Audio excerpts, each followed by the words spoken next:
안녕하십니까. 신인균의 국방TV 데일리 디펜스입니다. 오늘은 북한 관련 이야기 좀 하겠습니다. 어떤 내용이냐. 북한의 군용기 도발. 이건 뭐 우리 정부를 흔드는 것이라고 생각을 하고요. 북한의 우리 문재인 정부 흔들기 그 이유는 뭔가 라는 것을 한번 분석해 보겠습니다. 지난 주말이죠. 토요일 날 12월 8일 날 아침에 오전에 북한의 군용기 2대가 전술조치선 쪽으로 남하해서 우리 한국군의 전투기들이 긴급 출격해서 대응했다라는 긴급 속보가 떴죠. 그로 인해서 우리 김포 강화를 지키는 해병대 2사단에 완전 비상이 걸려서 전투대기 태세에 들어갔다라는 이야기도 있었는데 합참은 이를 부인했습니다. 어쨌든 그런 그 루머가 삽시간에 퍼졌었습니다. 그런데 이 전술조치선은 뭐냐?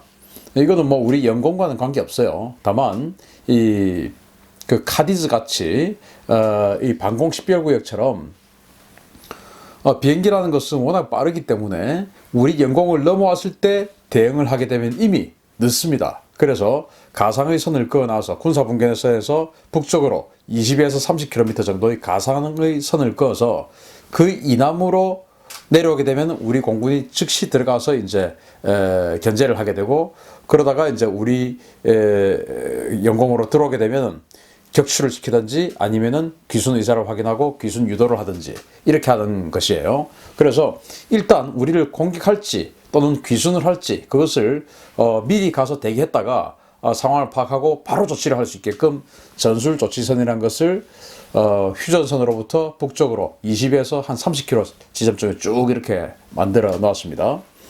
그런데 이제 아주 저속의 비행체라고 하니까 아마 헬기인 것 같은데 그 전술조치선 쪽으로 북한의 비행체 2개가 접근했다. 그리고는 이제 개성 지역에 착륙을 했다라고 이야기를 하는데요. 그럼 어떤 비행기가 왔냐? 바로 이제 이 Mi-2, 밀사에서 만든 Mi-2라고 하는 이런 아주 고색창연하게 생겼죠. 이 헬기를 타고 왔을 것이라고 판단을 하는데요. 북한에는 이 Mi-2 헬기가 139대가 있습니다. 이 Mi-2 헬기는 1965년부터 실전 배치되기 시작해서 물론 북한은 그 이후에 들어왔지만 1998년도까지 생산되고 단종된 아주 구형 헬기입니다. 생긴 걸 봐도 아주 구형으로 생겼고요. 주로 헬기들은 대부분 조종사가 있고 부조종사가 있는데 이 헬기는 워낙 작아서 부조종사가 없고 그냥 조종사 한 명만 있습니다. 그렇게 조정을 하고 뒤에 이제 캐빈에 화물칸에는 사람이 최대 8명을 탈 수가 있고 만약에 사람을 안 태우고 화물을 실른다면 한 700kg 정도의 화물을 실을 수가 있는 그런 헬기입니다. 그리고 최고 속도는 최대 200km 정도 나오니까 이건 속도도 아주 느리고 그리고 탑재 능력 모든 것이 아주 뒤떨어지는 그런 헬기로 봐야 되겠습니다. 아무튼 이 헬기가 북한이 가지고 있는 가장 많은 헬기인데요. 이게 이제 2대가 내려왔을 것으로 우리군은 아마 판단을 하고 있는 것 같아요. 그래서 우리군은 어떤 조치를 했냐? 바로 서산 기지에 있는 제20 전투비행단의 KF-16 2대가 긴급 이제 출격을 한 것 같고, 긴급 출격을 했다기보다는 이 KF-16이 아마 초계를 돌고 있었을 겁니다. 그래서 초계를 돌다가 대응을 하러 갔을 겁니다. 그리고 이제 이 원주에 있는 FA-50 우리 또 경공격기가 있습니다. 국산 공격기인데 카이에서 만들었어요. 이 FA-50, T-50 훈련기를 개조한 경공격기인데 이것 2대가 또 이제 그 대응을 하러 갔었고 해서 전투기 4대가 이제 대응을 하러 갔다라고 합니다. 우리 공군의 조치는 아주 신속했다라고 판단이 되고, 그랬더니 이 비행체 2개가 전술조치선 이남으로는 내려오지 않고 바로 그 개성 쪽에 착륙을 했다라고 이제 군 당국은 밝히고 있어요. 그런데 저도 그 오산 기지나 대구 기지에서 그 공군의 어떤 그 한반도 전장 상황을 전체 비행체를 다 보는 그 레이더 판이 있거든요. 그걸 제가 본 적이 있는데 거의 대부분 이 북한 지역에는 비행체라고 한 번도 제가 본 적이 없습니다. 그리고 우리 이 대한민국 쪽에는 진짜 어마어마하게 많은 비행체들이 움직이고 있죠. 왜냐하면 군용기도 움직이고 있고 또 이제 여객기들이 워낙 많이 움직이니까. 그래서 혹시 그 우리 시청자 여러분들 그거 보셨을 겁니다. 위성 사진에 북한 지역만 까맣고 우리 한국 그리고 이제 건너편에 북한 건너편에 있는 중국 이런 지역은 또 환하고 그런 거 보셨을 겁니다. 비행기를 탐색하는 레이더도 마찬가지예요. 북한 지역은 어떤 움직임도 없고 한국만 어마어마하게 복잡하고 그리고 중국 지역도 상당히 복잡하고 동해도 아주 복잡합니다. 왜냐하면 일본하고 뭐 이런 데서 많이 다니기 때문에 동해도 복잡하고 서해 지역도 복잡하고 딱 그 중간 지역인 북한만 아무런 움직임이 없어요. 왜냐? 이 항공료가 되게 비싸지 않습니까? 그리고 이 비행기라는 것이 연비가 우리 뭐 승용차하고는 비교가 안 되게 많이 소요가 되고 또 이 비행기는 그 생애 운용 시간이라는 게 있습니다. 뭐 600시간 또는 1000시간 이런 운용 시간이 있기 때문에 이 엔진이라는 것은 우리 승용차처럼 뭐 10만 킬로, 100만 킬로 자꾸 움직일 수 있는 게 아니에요. 그래서 쓰면 쓸수록 수명이 빨리 닳기 때문에 북한은 최대한 그것을 아끼죠. 그런 차원에서 한 대도 아니고 두 대의 Mi-2 헬기가 같이 움직였다. 이것은 명백하게 고의죠. 작전입니다. 이것은. 그러면 어떤 작전이냐? 바로 우리 대한민국 정부를 자극하기 위한 작전으로 저는 판단을 합니다. 만약에 한 대가 북에서 내려왔다라고 하면 뭐 항로를 이탈해서 실수로 내려왔을 수도 있고 뭐 그렇다고 판단할 수도 있지만 두 대가 같이 내려온 것은 이건 절대 실수가 아니죠.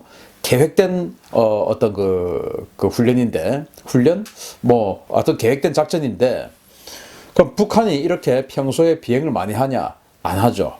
그러면은 평소에 안 하는데 그 주말에 토요일 날 오전에 이른 오전에 그렇게 두 대의 비행기가 헬기가 남쪽으로 내려왔다가 우리 공군이 대형 출격한 것을 보고 앉았다라고 하는 것은 이것은 명백하게 뭔가 계획된 작전이다. 그렇게밖에 볼 수 없는 것이죠. 그러면 어떤 계획이 내포되어 있는 작전이냐? 저는 우리 정부를 협박했다고 봅니다. 김정은이 우리 정부를 협박했다고 봐요. 지금 우리 정부는 김정은의 서울 답방, 서울 방문을 오매불망 정말 이렇게 학수고대를 하면서 목 놓아 기다릴 수가 없어요. 뭐 임종석 비서실장 말로는 전화를 해도 안 받아서 답답하다라고 하는데 아니 그러면은 청와대 지난번에 보니까 청와대 모 비서관이 북한에다가 여기 청와대입니다 하고 전화하는 그 쇼도 하던데 그 핫라인은 왜 나왔습니까? 정상간의 핫라인은 왜 나왔습니까? 여태까지 세 차례의 정상회담을 하면서 그 핫라인도 제대로 받지 못할 정도로 그 소원할 정도면 핫이란 그 전화선에 핫이라는 그 말을 왜 붙입니까? 전화 걸어도 받지 않는데 그게 어떻게 핫라인입니까? 저는 정말 참 황당한데 참 그 임종석 비서실장의 이야기는 좀 궁색하다고 저는 생각을 합니다. 그런데 아무튼 그러면 왜 비교적 관계가 괜찮다고 알려져 있고 우리가 그렇게 판단하는 이 김정은이 우리 정부에 협박을 하냐? 김정은은 내년 1월 신년사에 내가 핵을 개발해서 이러한 어떤 능력을 가지고 미국과 남조선을 굴복시켜서 이 정도의 선물을 가져왔다. 그래서 내가 이걸 가지고 인민들에게 나눠주고 앞으로 이러이러한 비전을 내가 여러분들에게 제시할 것이다 라는 신년사를 해야 되는데 그러려면은 우리 정부가 북한에 현찰을 많이 주든지 아니면은 현찰과 진배 없는 뭔가 북한의 어떤 그 기간 산업이 될 수 있는 여러 가지 SOC를 깔아주든지 또는 뭐 다른 지원을 해주든지 뭐 이런 게 있어야 되는데 사상 초유의 북한 최고 지도자 서울 방문을 그냥 서울 구경 한번 하는 것으로 끝낼 수는 없는 것이죠. 날이면 날마다 올 수 있는 게 아니고 정말 자기 생에 또 올 수 있을지 없을지 모르는 그런 중요한 이벤트인데 아무 소득 없이 왔다 간다? 이거는 뭐 그 북한으로서는 특히 김정은으로서는 생각하기 싫죠. 한번 가면은 어마어마하게 시제말로 땡겨 와야 되는데 지금 청와대 입장이 그럴 수가 없다라는 것이죠. 예를 들어서 우리 그 민간 은행들이 미국 그 문희신 재무부 장관에게서 다 따로따로 전화를 하고 경고를 받았다는 거 아닙니까? 그 북한에 그 제재, 즉 유엔 제재 협조해라. 괜히 엉뚱하게 하다가 그 세컨더리 보이콧 걸릴 수 있다라는 경고를 다 받았다는 거 아닙니까? 지난번에 제가 그 펜스 부통령하고 아세안에서 우리 문재인 대통령이 회담을 하기 직전에 바로 브루스 백톨 교수의 이야기, 증언을 했죠. 우리 한국 정부가 아니죠. 한국의 은행이 북한의 불법 무기 거래에 개입돼 있다. 그리고 한국인 명의의 유령 회사도 개입돼 있다. 이런 이야기를 했죠. 세컨더리 보이콧을 할 수 있다는 겁니다. 그렇기 때문에 이 대규모의 자금을 북한에 보내주려고 하면은 사실 이 달러가 미국 재무부의 눈을 피해서 소액이라면 몰라도 정말 이 김정은이 흡족할 만큼의 달러가 그쪽으로 건너갈 수는 없는 거예요. 그거 결코 피해갈 수 없습니다.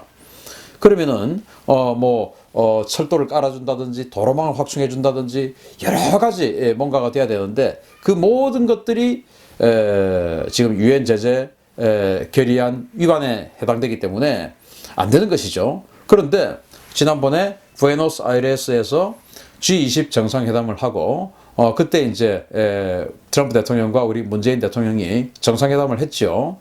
그때 이제 그 돌아오면서 비행기에서 문재인 대통령이 뭐라고 했습니까? 국내 문제는 이야기하지 말고 지금 남북 문제, 또 외교 문제만 이야기하자라고 했을 정도로 대단한 성과라고 생각을 하셨나 봅니다.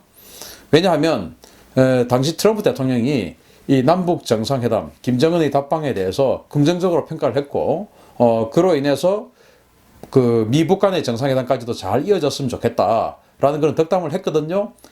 그렇게 했다라고 보도가 되었죠. 그런데 저는 거기에 괄호치고 유엔 제재 결의안 내에서 하라 라는 이야기가 저는 반드시 있었다고 생각을 합니다. 그런데 정상회담을 하고 김정은이가 서울에 오고 하는 것은 좋은데 단 유엔 제재를 어기지 마라. 그 결의안을 어기지 마라.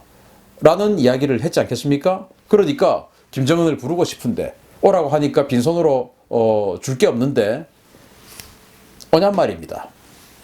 그러면 김정은 입장에서는 나 지금 빨리 가서 뭔가 받아와야 되는데 당신 내가 지금 이런 식으로 나오면은 곤란하다. 자, 내가 단지 헬기 2대만 움직였을 뿐인데 당신네들 지금 민심이 술렁하지 않느냐. 지금 문재인 정부가 경제도 상당히 지금 어려운 지경에 들어가 있고 모든 지표가 지금 다운되고 있는데 그동안 그래도 50% 가까이 지지도와 이런 것들을 유지해 오고 있고 하강곡선이지만 어쨌든 아직까지도 50% 선을 지키고 있는 게 바로 남북 문제 때문 아니겠습니까? 그런데 여기에서 김정은이 바로 그냥 판을 뒤집어 엎어버리고 도발을 한다든지 이런 식으로 갔을 때는 이 문재인 정부의 어떤 그 지지도 하락이 완전히 급가속도가 붙어버리는 그런 상황이 될 것이거든요. 그래서 김정은으로서는 포를 쏜다든지 미사일을 쏜다든지 그런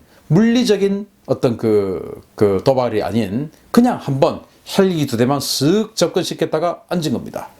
그랬더니 이제 우리나라가 화들짝 놀란 것이죠. 그래서 김정은은 앞으로 빨리 뭔가 답을 안 주면 나 이런 식으로 나가다가 이제 정말 재작년처럼 그렇게 물리적인 액션으로 나갈 것이다. 그러니까 빨리 뭔가를 선물을 준비하라. 그런 협박이 아닌가 저는 생각을 합니다. 참 이런 협박을 우리가 들어줘야 되는지 저는 왜 이걸 들어줘야 되는지 모르겠습니다. 이렇게 협박을 한다는 것은 급하다는 겁니다. 저는 여기에서 조금만 더 쪼아버리면은 이 김정은의 이 굵은 목이 꺾일 거라고 저는 생각합니다. 그래서 햇볕이 좋으냐 압박이 좋으냐 그것은 다 한 번씩 실험을 해봤는데 저는 지금 입장에서는 압박이 훨씬 더 효과가 있을 것이다. 왜? 이렇게 지금 급하기 때문에 조금만 더 쪼아버리고 지금 이제 중국까지도 미국의 트럼프 대통령에게 굴복한 상황이기 때문에 이제 이 상황에서 우리 정부도 한 발짝만 딱 물러나면은 이 김정은이 지금 곧 손을 들 상황이 아닌가 전략이다라고 저는 판단을 합니다. 그 문재인 대통령을 비롯해서 우리 정부가 왜 또 이렇게 확 달려가다가 지금 멈칫할 수밖에 없었느냐. 바로 12월 6일 날 미국의 대표적인 진보 언론인 CNN에서 바로 영절이 북한 완전히 압록강 유역에 있죠. 영절이 탄도미사일 기지를 공개를 했습니다. 그러면서 그 인근에 불과 11km 옆에 새로운 탄도미사일 기지를 만들고 있는데 그것은 ICBM, 즉 대륙간 탄도미사일, 즉 미국을 공격할 수 있는 기지로 판단한다 라고 대표적인 진보 언론인 CNN에서 보도를 해버렸어요. 북한이 유엔 제재 지금 어기고 있다란 말이죠. 그 다음에 12월 10일 날 또 미국의 보수 언론은 월스트리트 저널이 북한이 유엔 제재를 어기고 아프리카의 우간다에 군사훈련을 고문단을 파견하고 그리고 무기를 거래하고 그리고 이런 여러 가지 어떤 그 유엔 제재를 어기는 그런 행위를 하고 있다라는 보도를 월스트리트 저널에서 보도를 해버렸죠.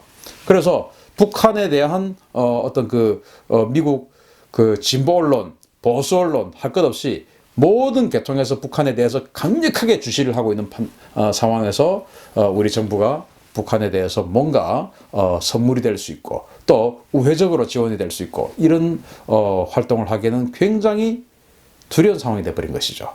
그래서 저는 이 김정은이 서울에 거의 내려오는 것처럼 보였다가 멈칫 하는 상황이 되지 않았나 판단을 합니다. 자, 트럼프 미국 대통령과 우리 문재인 대통령 한미동맹의 틀 안에서 정말 맹방이죠.